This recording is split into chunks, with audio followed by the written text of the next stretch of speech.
I think we were both inspired to start a first-generation scholarship fund by two things.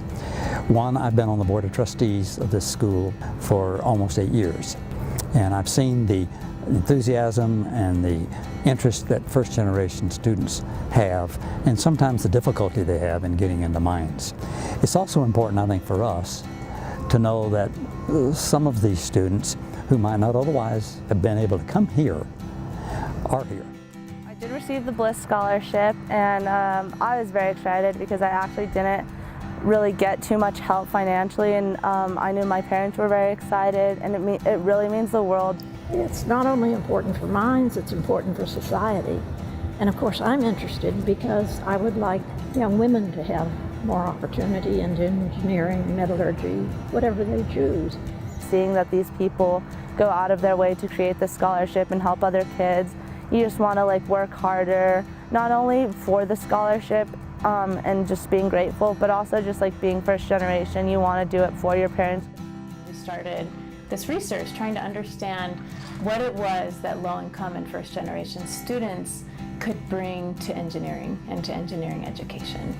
So to move from the deficiency perspective that focuses on what they lack and how they need to be fixed to a capabilities perspective.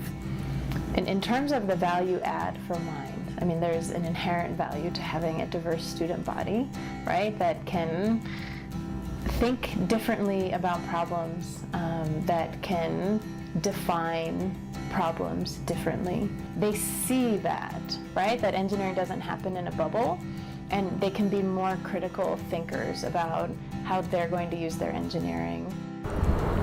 First generation students definitely add some value to campus. One being a different perspective in solving problems or going about your daily routine.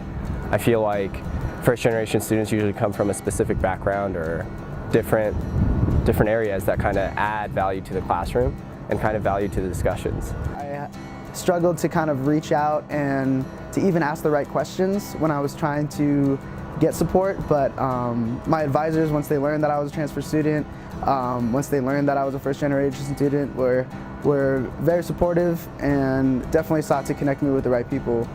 So as a first generation student, I'm the first person in my entire family to go to college, and so I had no idea what I was getting into. And of course they have those seminars and things you can attend and stuff like that. But even living in the dorms, that was something that nobody could really help me with except for my experiences.